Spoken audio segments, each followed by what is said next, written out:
Congratulations again. Are you supposed to plug a podcast? You want to do that first? Yeah, shout out to... I have a podcast. It's called The Simple Man Podcast. You can find us on Spotify, YouTube, anywhere podcasts are found. Our most recent episodes was with Aljamain Sterling and the current reigning UFC champion, Marab. So thanks to those guys for coming on. What was the wildest topic you guys discussed?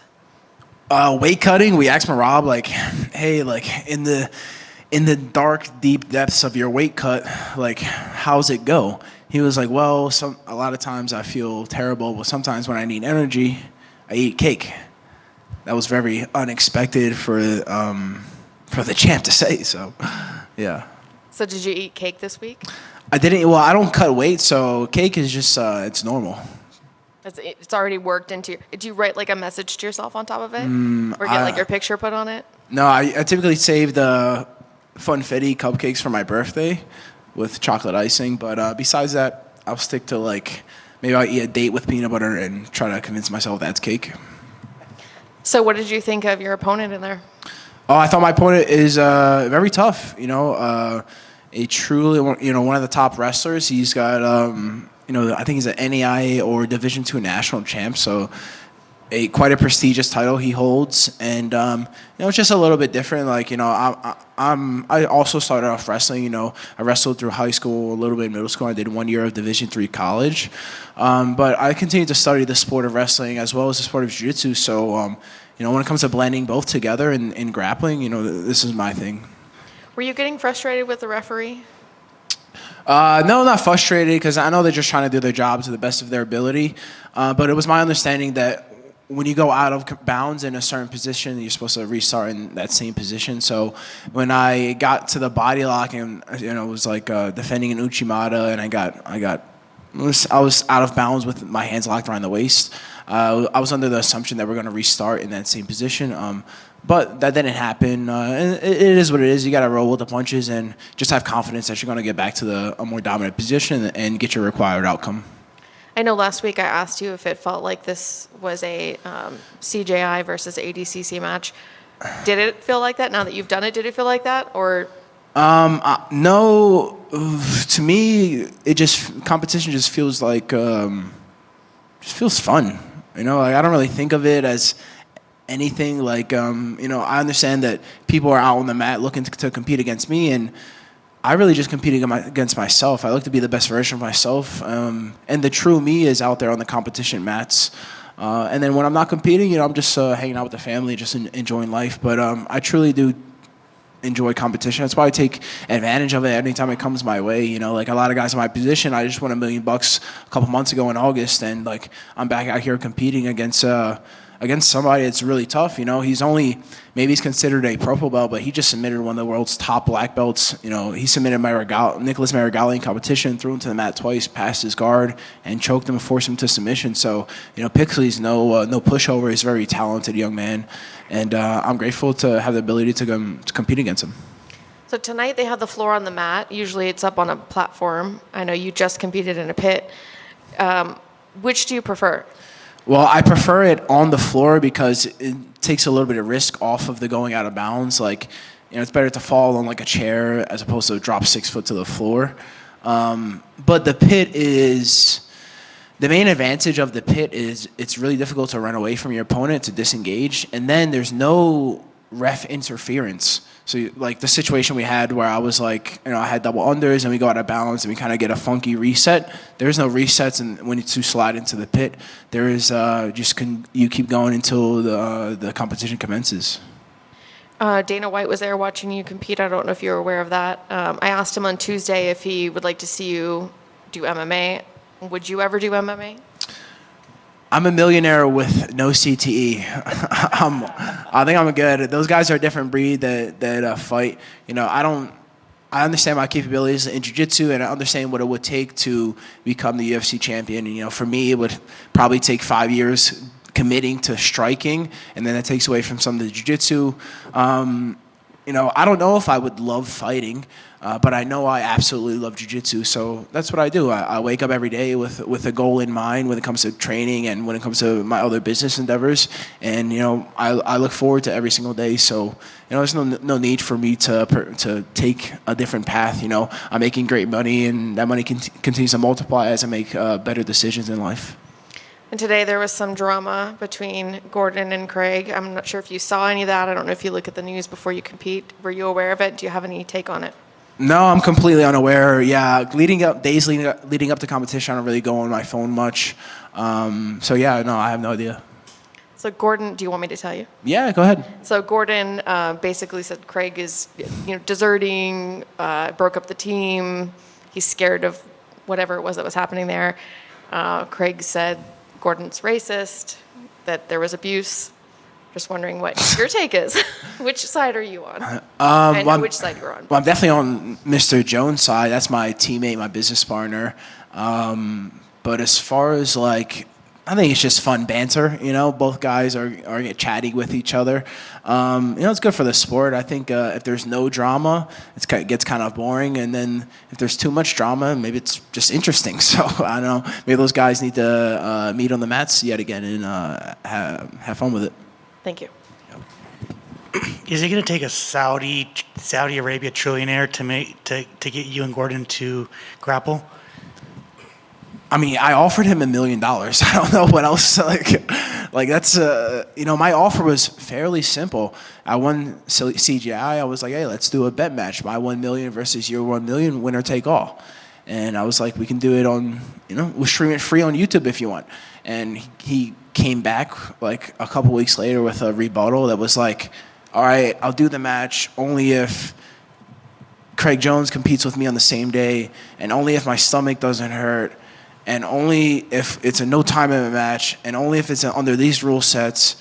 And I was like, he wrote to me, his answer was like reading a text from a girlfriend that's breaking up with you. It was super long. After the first period, I'm kind of out of there. You know what I mean? I'm not much of a reader, more of an audiobook kind of guy. So, yeah, I don't know. Was it kind of a yes, kind of a no? So who knows?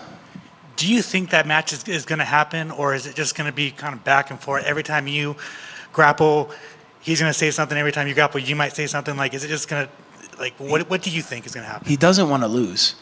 If you look at what happened, right? He beat me twice when I had 3 years, maybe 3.5 years of jiu-jitsu experience. And with that, I went from getting submitted, right? Then 3 months later, train some leg locks, then I break his foot in competition, and then at the end of the match, I lock up a rear naked choke, force him to tap at the bell. And it's like, he sees the reality of it, and then you add on what's it been 3 years since then. I mean, my progress has been tremendous.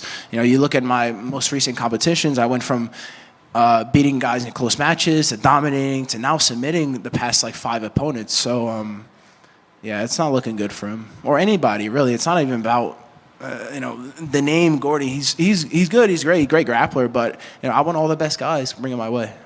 I think the biggest match that could probably be made right now is you versus Victor Hugo. Obviously, that's the match that was supposed to happen at CGI.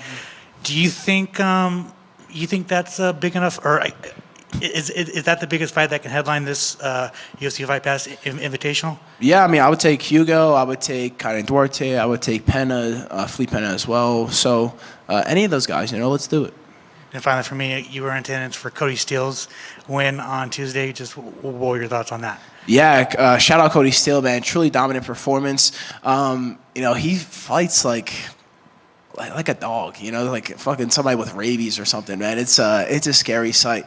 And you can tell he truly is passionate about fighting. So, I really resonate with that. And he's we're both kind of living in the Austin, Texas area for a while. He moved down here to Las Vegas, Nevada nowadays. But it's great to see, kind of a Texas local do his thing on the world stage.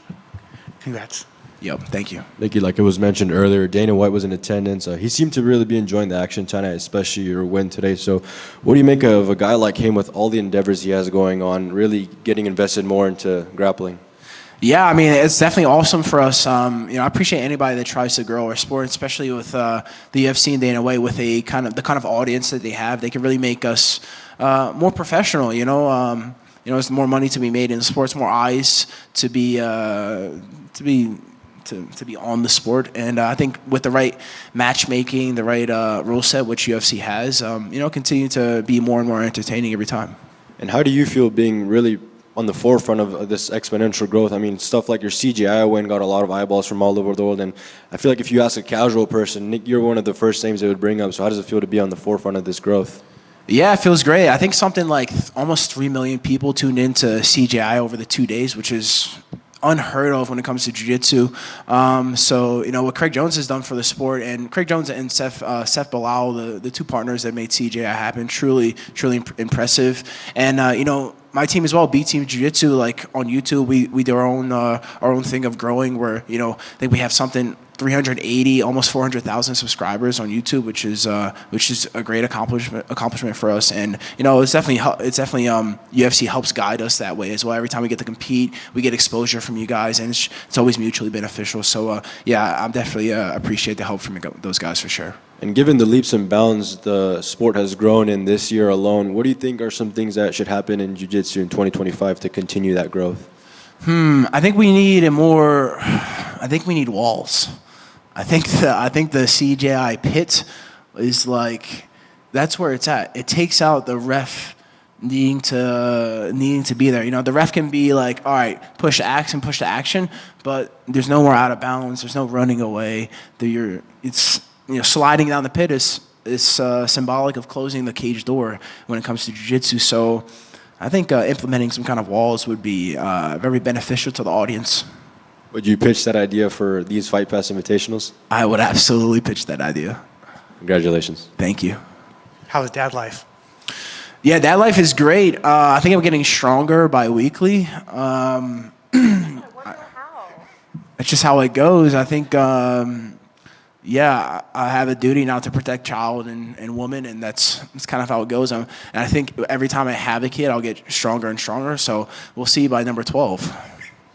And then finally, we asked you the night that you won the $1 million what you were going to do with it, and you said you were going to invest. You were going to invest and then win another $1 million. But did you buy anything cool with it? No, I'm in the process of buying some land. I have a beef jerky company, Carne Jerky, CarneJerky.com. We sell a lot of jerky online. The problem is that we keep selling out, which it's really mainly due to our level of production, right? So I'm buying some land in which I can produce a warehouse, a facility that can facilitate more jerky production. And then with the rest of the acreage, I'll develop it real estate-wise over the next few years. Right here in the back. You said that you have really no interest in MMA, but Gordon Ryan has been out with John Jones helping him for his camp with Stipe. Have you been contacted by any fighters, kind of any strikers that have maybe come and asked you to come help with their grappling, or is that something you'd have any interest in doing in the future? Yeah, I would definitely be an MMA coach, jiu-jitsu for MMA coach in the future. I've had many talented UFC fighters and some Bellator guys as well contact me, swing by B Team, train with us. But as far as like facilitating a camp, it's difficult for me to do now because I am in the prime of my career and I will be here for the next few years. So I have to be kind of selfish. But once I get kind of one foot out the door in the jiu-jitsu stuff, I can focus on my fighters. I don't like to half-ass anything. So either I'm coach or either I'm grappler. So in the far future, I can give more attention to fighters and truly develop some champions. But we do have one B Team grappler that's on his way to the top. I believe he's 3-0 right now, Damian Anderson.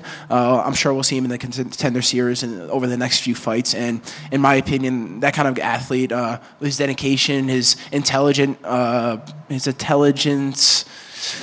am I trying to say? The way he approaches the sport is very, very intelligent. So I can see him doing very well and being UFC champion one day. Congrats on the win. Thank you. Thank you.